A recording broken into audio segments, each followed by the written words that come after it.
have come again. Jesus, we have come again. Holy Ghost, come and take control. We are young Synapses, we believe in serving people from the darkness into the light. In Jesus' name, we are young synapses, we believe in serving people from the darkness into the light. In Jesus' name, we are young synapses, we believe in serving people from the darkness into the light. In Jesus' name, do something new in my life. Something new in my life. Something new in my life. Oh Lord, do something new in my life. Something new in my life. Something new in my life today. Do something new in my life. Something new in my life. Something new in my life. Oh Lord, do something new in my life. Something new in my life. Something new in my life today. Thank you, Jesus.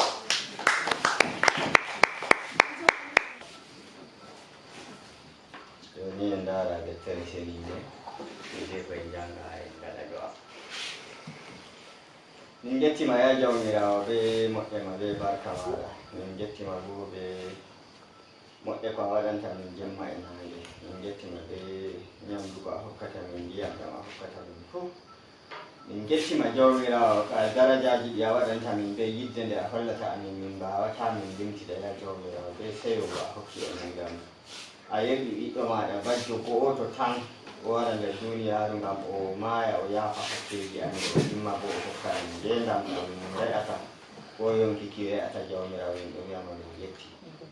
joni min waɗi wakkati komin darata nder boliɗe maɗa min janga ngam min faama ngam min tokko nder rayuwa miɗen ha duniyaaru nder jonde miɗi nder duniyaaru fof jawmirawo min deforoma wonduɓe e amin maɓɓutu ɓerɗe amin daytin sheɗan konnejo amin fuu haɗaki amin lootu ɓerɗe amin ngam min faama deydey ko a yiɗi nden bo hokku min sembe bo ngam min daro min kuwa deydey ko a yiɗi jawmirawo min torake ko ɗumejum fuu nder inde yeeso almasihu hanko woni kesnowo duniyaaru fuu amin to en ndaara deftere maati Matthew en ndara sura 9 Matthew sura 11. sura 9 aya 9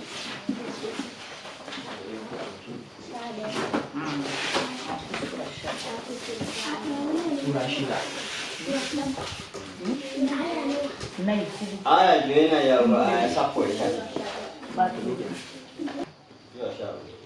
Saboda haka sai ku yi addu'a kamar haka, ya Ubanmu wanda yake cikin sama, a kiyaye sunanka da tsarki, mulkinka ya zo, a aikata nufinka a duniya kamar yadda ake yi a sama. Ka ba mu abincinmu na yau, ka gafarta mana laifofinmu kamar yadda mu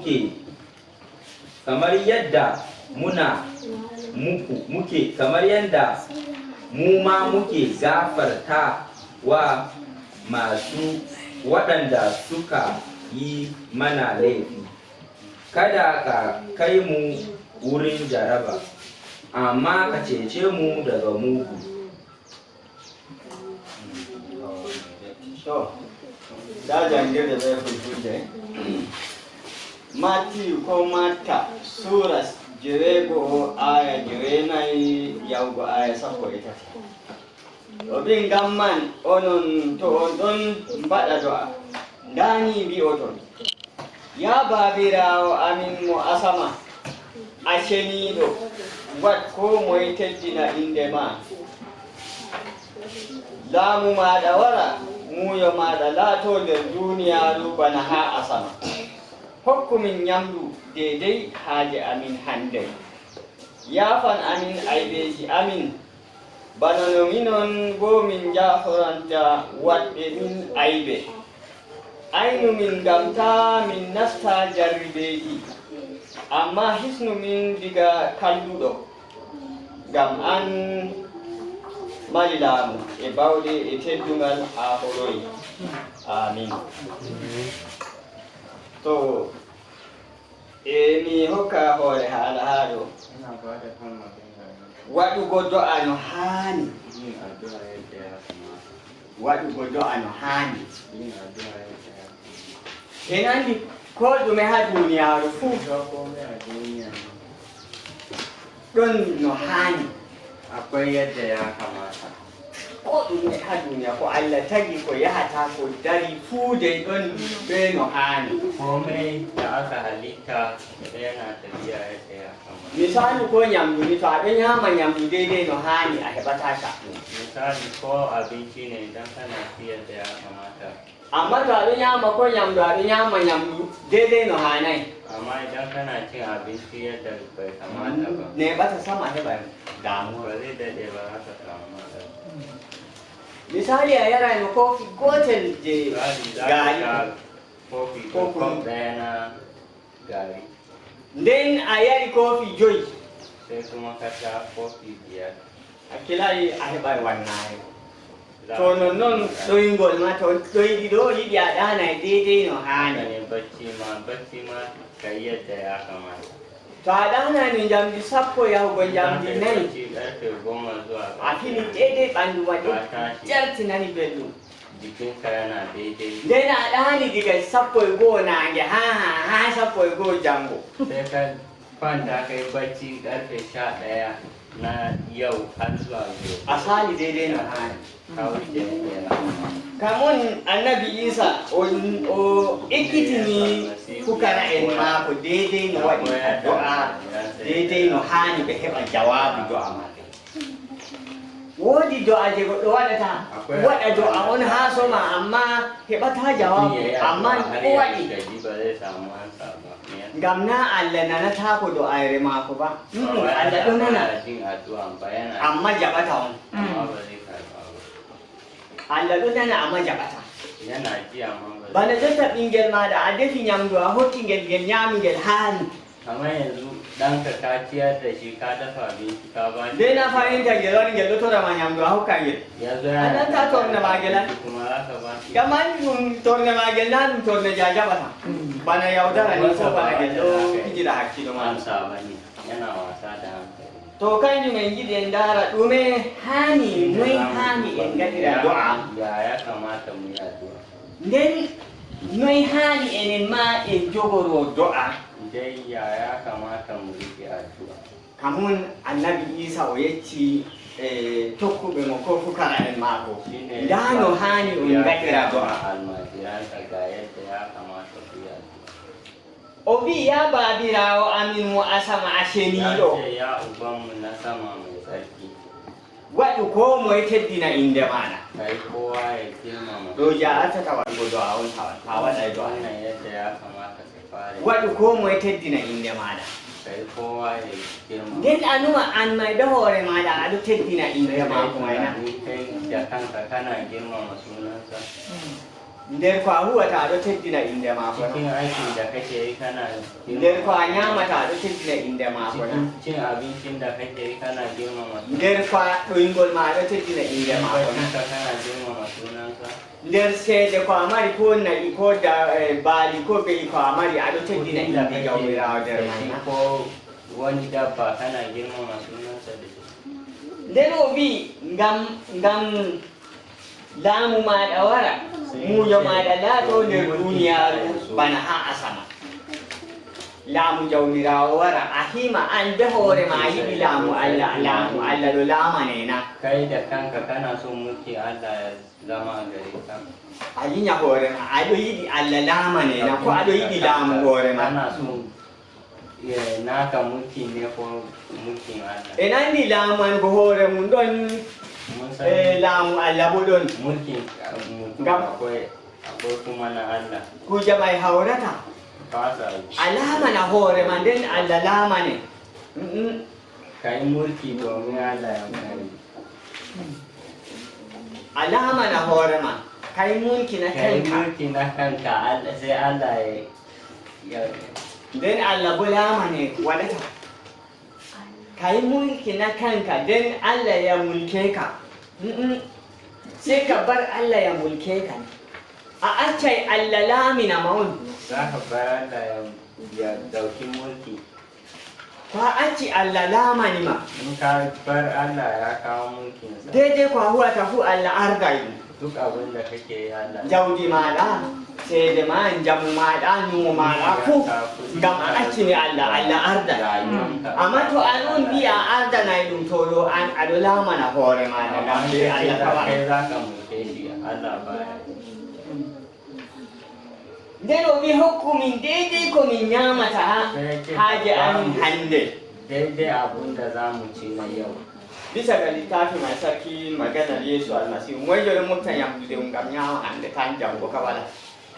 waye yana tara abinci na wanda zai ci yau jango Yesu bi mutan yamdu ma da ja nyamata hande gam an jango kaje Allah an da ko dume ya ce ka tara abincin da za ka ci yau gobe na sani to wala misali kila solliyon mari in za mu yi misali gam son to ni ka iru hande ko ni nyamata hande wa to du hari si ke an da sa ha ko ni ma ru yu sun zo idan ya samu abincin da ya ci yau amma minin damuwa je jango maburi je hande amma mu damuwan gobe ya fi na yau to mi wodi naira 100 hande mi nyami naira 100 da mi wala je jango to numo je jango da tamiya hakila ta min ba ba mi ta ya gobe na zai ya kashe amma duka Allah andi Allah gam Yesu bi to hukumin daidai ko min nyama ta hande ya ce ka ba mu abincin da za mu ci nen ayafa na min hakkeji amin kuma ka gafarta mana bana no minon mamin ya fara tabe wadanta min hakke kamar yadda muka gafarta wa waɗanda suka yi mana hala du'a hala sun bi kun fa magana addu'a magana ne gam ha duniya do to yanzu biya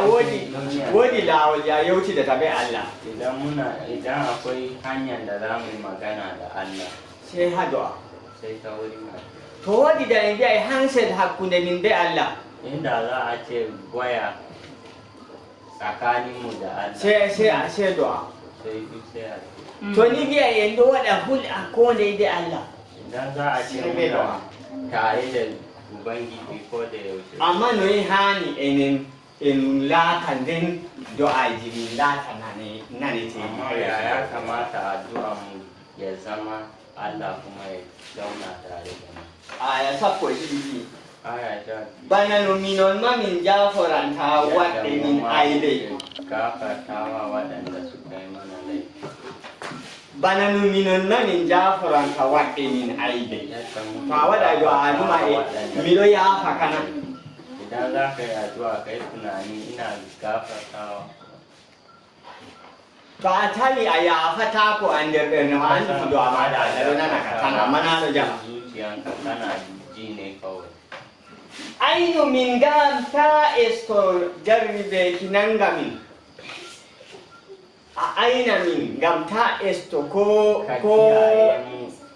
dabareji ngam himɓe halluɓe ko dabareji seeɗan nanga min ka kiyaye mu kada laifofi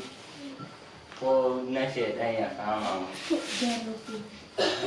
to a anda to ni a yafata ko to nden ka a wala hala ayne bo hade halata gafartawa halata jarribe kinanga maka wala idan ba ka gafartawa to kai ma ba za a gafarta ba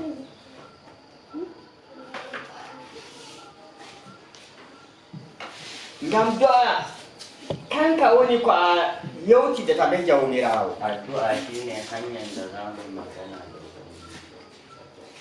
o wi bana no minon ma min jaforanta en laara kuje feere bana kuje joye za mu duba abubuwa kamar ko haɗata goɗɗum do'a mum nanego abin da zai hana addu'a mu to a waɗa do'a a yiɗi a waɗa do'a si a liña hoore maɗa boɗɗum nder kujeji feere feere kai tunani cikin rayuwa ngam tata a waɗa do'a a waɗi do'a Allah nani do'a mai ka Allah ɗo nana saray amma a heɓai jawabu kuma bai ansa ba jawabu bo na haala na way damuwa mai daga hakkoe ha Allah dai ha maɗa o damuwa mai woni amsawan ba daga wurin Allah ngam Allah ka arti mi lallai to on tori mi jama mi hokka ya on ce idan ka roƙa za ka samu annuma tan kai tunani go'o ka ko a woodi gulma na ɗaya ko hawtugo himɓe ko hawsa biyata gulma haɗa mutane a hawta o be o a biya o be o oya to a wima a woodi ɗum na ko waɗa go'o ka taw kana da shi ko babu to a andi a hefti a woodi ɗum to kanjum wona artuka ɓitta tawa to kai cire shi da farko ngam ɗume ngam heɓa a dara yeeso jawmirawo Allah nana ɗo amana domin ka tsaya gaban ubangiji a an samu ko ɗume ko Allah waɗata fu woodi misali fa ha duniyaru komai da Allah yake yi akwai misali en waɗa misali de woya misali za mu yi jonta a woodi woya ma a woodi sim maɗa kana da waya kana da sim nden bo network ɗon akwai kuma network nden a wala seede ha nder sim yeccama foti a ƴewna ɗo baka da kuɗi a cikin waya ka za ka iya kira woodi mo ƴewnata wala seede ha nder sim muɗum network ɗon sim ɗon woya ɗon nden a wala ko ɗume a ƴewnan akwai wanda zai iya kira Bana babu waya kuɗi ji ba ta Najeriya. a cikin sim naka a ƴewnata ba za mu to aɗa ƴewnata seede ma timmi ma ɓe mbiyete seede ma timmi wolde ma timmi idan kana To kira kamun a kuɗi himata ya hakkude ƙare, ma be Allah. ka ya ƙare. to a waɗa do'a na way a wala ijini ko dugare waɗugo do'a ha yeeso jawmirawo na Allah nanata ba woodi goɗɗum ɗon ko a waɗay on kamon haɗa baka da izini Allah ya ji addu'an ka ba kamo en mbi go'o a numa hoore maɗa ha sarɗi ko haɗata do'a aɗo hawta himɓe na ko a hawtata himɓe kai tunani kana haɗa mutane ko babu ɗiɗi may bo aɗo yafana goɗɗo to toñima na ko a yafata an kam mutum idan ya tsokane ka ko babu to goɗɗo toñima a numa mo toñinoma diga duuɓi hitande ko sali ha waɗi ko jonta to a numti a wartiri nder ɓernde ma a wartira nder ɓernde ma ngam heɓa a fonda fu wayne waɗiyam hunde kajare nde nawiyam ha to noy jonta mi yaafi nde na idan kana tunani abun da ya wuce shekaru da dama ka mai da shi kana tunani ka yi tunani ka yafe ko dai har yanzu ngam to a wartiri nde a heɓtai hunde ma nonde woni to a yaafi to a yaafai fu aɗo andi abun yake to a yaafai nden ka to a waɗi do Allah bo na jabata do a maɗa ngam kanko o jaafowo Allah kuma ba zai ji addu'an ka ba ngam Allah ɗo o jaafowo wi kanko ɗo wato min mi jaafowo mi hinnowo nden bo o yaafima daga wakkati a andama kuma sai ya gafarta maka tun baka sani a hima kanjum ɗo a woodi aɗo yaafana to a nani a yaafatan wayne ɗo kam ha nder yimɓe wayne ka jaka ka mi yaafay mi yaafata ko ban gafarta ma wannan ba to a waɗi do a heɓai jawabu to tabimi nde feeri zan yi addu'a ba kai samu ansa ba to kar kai ce wani abu. nden tati man na uku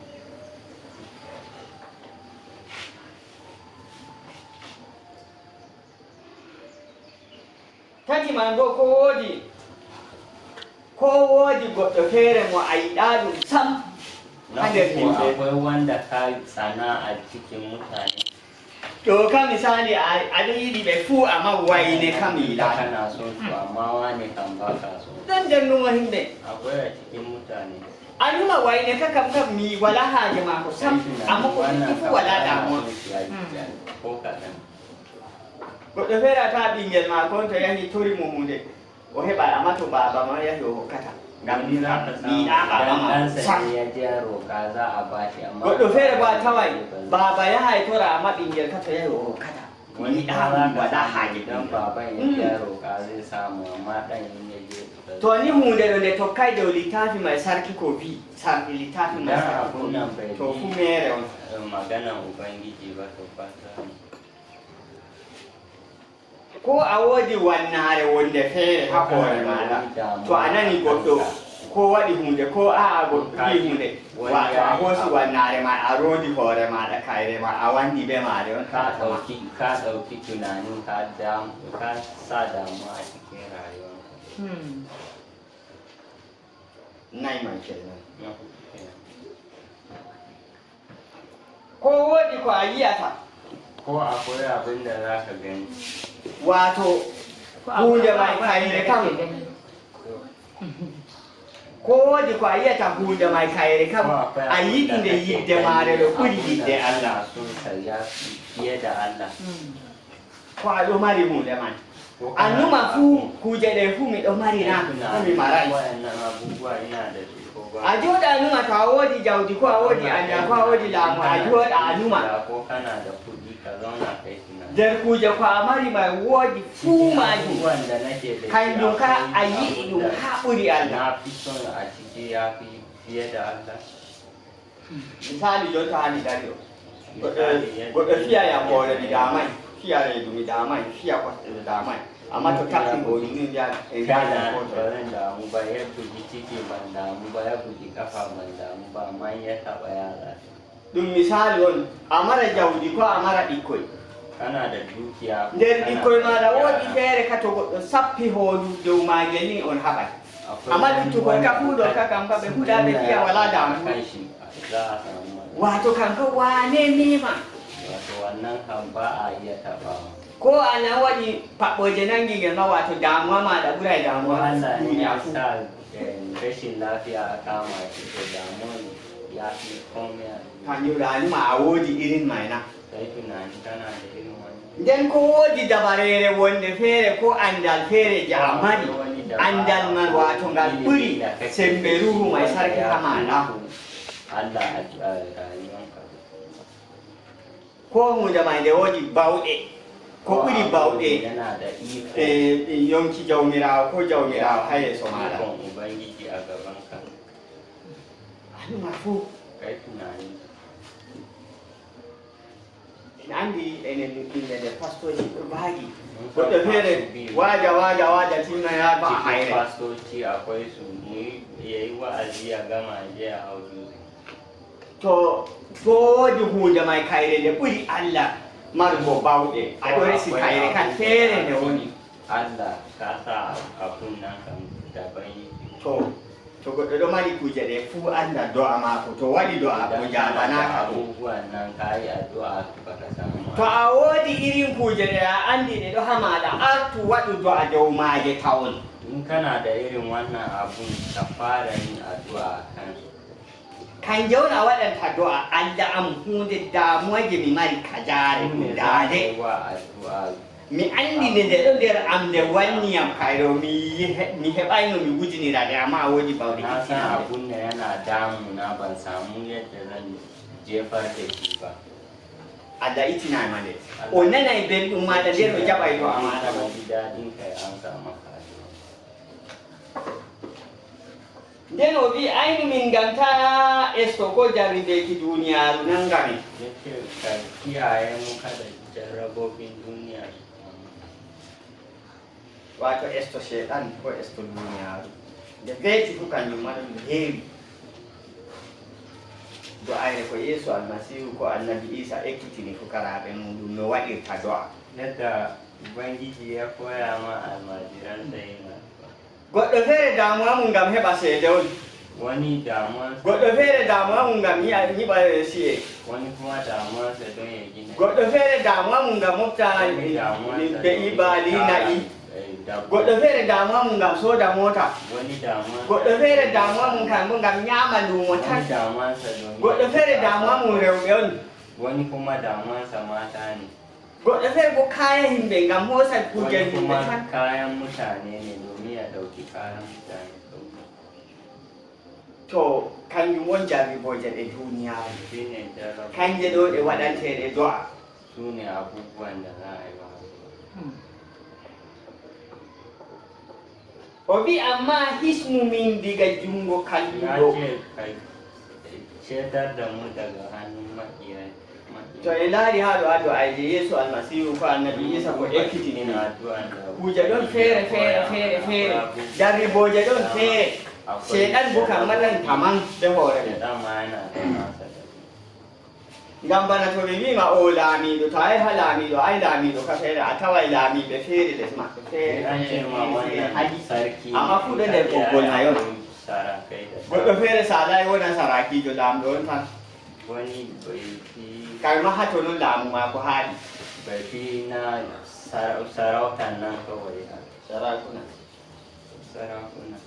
akwai sarakunan sarki sarkin sarakuna nden goɗɗo feere damuwa mum ngam yara tan jaram tan damuwansa domin ya sha ne kawai goɗɗo feere damuwa mum ngam fooɗa tan wani kuma domin ya ja kawai goɗɗo feere bo damuwa mum yaadu tan wani kuma damuwarsa tafiya kawai ko fu damuwaji nder duniya ɗon feere feere fu yeeso almasihu holli min noy min waɗirta do'a dow haala maaji wato hisnu min diga jungo kalluɗo ngam seeɗan ɗum kalluɗo on seeɗan ɗum kalluɗo o mari ɓoggi feere feere Sheɗan ɗuɗɗi yana da mugunta yana da igiyoyi da dama nden o wi ragama o wi ngam an mari laamu e bawɗe e teddungal a ƙarshe ya ce don kai ne kake da mulki da girma kuje ɗe min limti kuje joweetati fuu to a itti ɗe ha ɓernde maɗa a lissafa tabitinaɗi abubuwa allah on guda mari bakwai teddungal ka cire abubuwan on bo nan, mari laamu Allah ne yake da mulki daga duniya ɗo wala sam o waɗi asama wala o waɗi ba duniyan nan ya ndiyam wala o waɗi sararin nan lesdi wala o waɗi ba ruwa ya yi hendu wala o waɗi ba ƙasa ya yi hiite wala o waɗi ko en mbiyata laamu maako aljanna fuu en andan o andini min nden en wala no yonki kimayata o hokki min ba mu da o lori o andini min kuujere ɗe paɗɗe ɗon woodi boɗɗum woodi je woɗayi yonkikire ata ɗon yonkire o hiɗon masu kyau akwai ba o lori o hokki min fahinta to a yiɗi sugu ya kuma ba mu ko dolayma in mun so mu zaɓa to en tabitina allah woodi bawɗe on waɗi ka mu san Allah yana da iko ne ya wa'annan abubuwa to en accay o laamini ɓerɗe meɗen to en tabitina do in ba ayɗen mu bari Allah ya mulki rayuwa mu ba to san to en abubuwan accay jawmirawo ardi komin huwata fuu to ko en waɗata pat nafata in ba mu bar ubangiji ya mulki rayuwa mu ba to duk abu ko en wala torugo en wala wokugo e wala dambugo kwana wala ko allah nanata addu'a mu kwana takawa ba zai yi mu en darino tarihi annabojo feere ko mun duba tarihin wani annabi kanko be annabo en ɓe ba'al ko noy ɓe waɗi moy mari tarihi man? ba akwai mai labari Annabi wani. annabobin ba'a ki annabojo feere ɗon on waɗay haɗa ƴewa mani akwai hada kewan ba to on yahay on numa mo hefta to tawi Annabi Neja. o wi noon Hanko e annabi Ba'al. Nden nde mo wari mo annabi Ba'al nden ɓe mbi ay mo Elijah tokkata na mo Allah nden tagana nden Elijah wi to goɗɗo o mbiya to Allah muɗum Allah to koremo tinana on hiite mo wulate leɗɗe to bo mo Allah amin to ko moye mo Allah jiptinanoyɗum hiite hanyum de laami nden taka ɗon nden ɓe ngaɗi ko ɓe fuɗɗi du'aare nden e leeja wi to ɓe ngaɗi du'aare nden ɓe ngaɗa nden ɓe noddi mo sali mo jippina hiite ɓe mbi ɓe noddamo ko mo yahi ko juuɗi o ɓe noddi ɓe wi ɓe ɓeyda noddugo ɓe ɓeyda ɓe noddamo ko mo ɗaaniko ɓe noddi har ɓe fuɗɗi tarugo hoore maɓɓe bela ɓe sali ɓe waya nden daga ɗon nden Elijah lili ɓiɓɓe muɗum jaha neɗɗo ndiyam Wa di sakir dem wa di dware muri Allah wani Allah dipinai yang mau dipinai tawili to min jetti sai do ba wannan mai da muka yi na wannan annabawal ba'al da annabawa na Allah da annabi ele ya obi be hawri da hadi su golon ba da sai yake non kamar yadda Sa'id ya betori Allah do hala ba'al boy jippina hite ba'al saukar fongi da wuta bai ji ba obi toru Allah malaki la odani Umi ka roƙi Allah ko ya yi bacci ne ko toru Allah ko bo dili jahangalon wala to roƙi Allah ko kuma ya yi tafiya betori ha be na si hosu golla be do she ka bandi watte hakke sa tu go torne kafin fara yanka jikin hakke sa tu go do Allah na nai sam Mun ƙarfin addu'a Allah bai ji ba ele jabu kan gonde wari so bi nyede ndiyam hama wadde da ya zo sai ya ce ku ɗebi ruwa daga be nyedi ndiyam be wadde wari o rufi hade girsirde zuba a kan sene de warti lope obi to Allah no Allah fakat mi andi a andi mi andi ma an mari ko dume fu mi yidi a wada bawde ma na yite jippa kai ikon ka wuta ya sauka yite jippi nyami bendi mai pat wuta ya sauka shi to tai wada do ayre ba'al kada mu yi addu'a da ba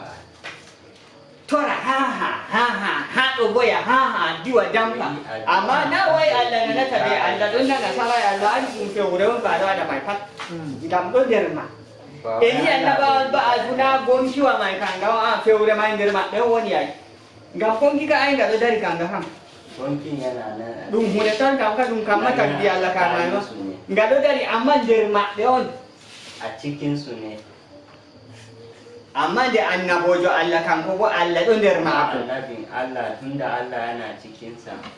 da bi Allah wa kaza Allah ma shi wa da ya ce Allah kai kaza sai to ene ma sai hakila mu ma aya je ba'al goder nen kanje ma go akwai ayoyin ba'a irin ku je en limti ciki abubuwan da muka lissafa en wani bandirawa men en yidalum ɗan uwanmu ko e wodi da bare fere je buri Allah ko jawdi min buri ni min Allah ko rewbe min buri ni min Allah ko worbe min buri ni min Allah ko mazaje ko bo min wodi andal gongal fere je buri Allah ilimin da ya fi ko da bare ni din ko wani dabara to irin je ba'al irin na ba'a ne to min kokkita jawmirawo to min tora jawmirawo min kokkita mo ko enene ba ma samu Allah en tabbitina enen ma Allah on mari min Allah on waɗi min en andano san ten mu ma Allah ne ya yi mu o evangelist jota duuɓi ɗari je yaɓɓi a andi to a woni evangelist shekaru Shekara ɗari. da suka wuce ka san inda kake anda baka sani ba min ma mi anda ni ma ban sani moy mbiyata andi ba zai ce ya sani to shekara ɗari je waɗata ma moye andi ha toye woni shekara 100 mai zuwa ba ya san inda yake to ta en waɗa dabare feere en mbiya en hawtina Allah Allah ɓuri sembe kada men mu wani dabara mu ce za mu haɗa ko en andi ni sa alay en andi hande ka en ɗo andi jonta ɗo ma en andi joni yeeso ka sa alay jonta ɗo tan en andi en ɗo yaha nder abin da yimɓe muka sani mun san na yau ne kawai jamdi ɗiɗi ko waɗata en anda ɗume on warata jamdi tati en anda kam ka en ɗo yaha nder yimɓe on en sa alay andi o kenya guda ko min waɗi noon en ɗo lorna history feere kase to windi resima mun san abin da ya wuce jiya ba to hunde waɗi duuɓi 50 sina to windi resi a hettata shekaru 50 amma Allah yejitata sam oɗo andi ko ha a woni fuu daga a waɗa o andi hettoye a Allah ya woni san no fuɗɗirima o andi baka nda ha yahata o nda ko a waɗata nda ko a ga waɗata yadda inda za ka je ga abin da za ka yi kam woni to e ndaari do ayre annabawa ba'al Allah ɗo laara haɓe woni no hunkije ɓe waɗi no o waɗiri ndu kujeji may pat oɗo laara jo fewro tan ɓe ɗo tokki nda ɗum fewrode ɓe ɗo waɗa yawdara kasma kawai ya yi ga yana yaudara to en tora jawmirawo en toru jawmirawo tawi waɗa yawdara kos Allah mu roƙe shi ngam Allah ɓuri noon lamɗo ma fota yawdira ha duniya ɗo a fota fijira hakkille lamɗo ma sarki ma ba ka isa ka yi wasa da hankali sakko ma jawmirawo to en giɗi do'aje min nane hani en tokko daidai shamina do'aje to en getti jawmirawo waɗana wolde maako barka jawmirawo waɗana wolde maako barka ha en gettitano en gaɗita do'a ngam do'a woni hansel hakkunde maɓɓe addu'a domin shine wayan tsakaninmu da Allah. ngam to ayiɗe a ɗum to ayiɗe a yewtida be Allah to do'a wona Kana so kai magana da Allah to addu'a ne. to yiɗi en yewtida be Allah do'a woni ne yewti magana da Allah. to min fuu min yiɗi min yewtida be Allah ni do'a Dukan woni. mu muke son mu yi magana da Allah addu'a. to a huli hunde ma waɗi do'a hakkunde ma be Allah Kana jin tsoron abu ma kai addu'a tsakanin ka da a lota muriji ɗo pat ka share duka waɗannan datti. dottiji ko woni ɗo komin limti ɗo fuu ɗum dotti kam ɗo jooɗi basal heɓa jotta ko mai nde min buuyi so laaɓi tan jotta min paɗɗi nani min ɗo nana ɓe to ko moye fu to looti nder mum laaɓi tan kai diga ma a jooɗi a waɗa do ama nana Allah ɗo woninama do ama haji ma zauna za ka yi addu'a za ka ji Allah na magana. ngam hakandi ɗo nanama bo mi jaɓay ɗum ngam mi wino ha nder deftere am moyima torata jaɓa duk wanda ya roƙa zai samu. mo fi dammugal mi maɓɓitinayi Wanda ya kwankwasa za a buɗe masa. ɗon ha nder Qur'anu Yana ɓe cikin ɓi to Allah to beeti fajiri jamdi nayyi Allah ɗo ƴama moyjo torata ɗum mi jaɓa ɗum moy tubata bo mi yaafa zai roƙa in an samu wa kuma moy yiɗi mi hokka ɗum bo mi hokka ɗum wa yake so in ba shi kuma. to en looti ɓerde min Allah ɗo heƴƴita min ɗo reena ko nde Yawanu Allah yana cire baɗina koye Allah ya kama mu. mi yetti en waɗa do'a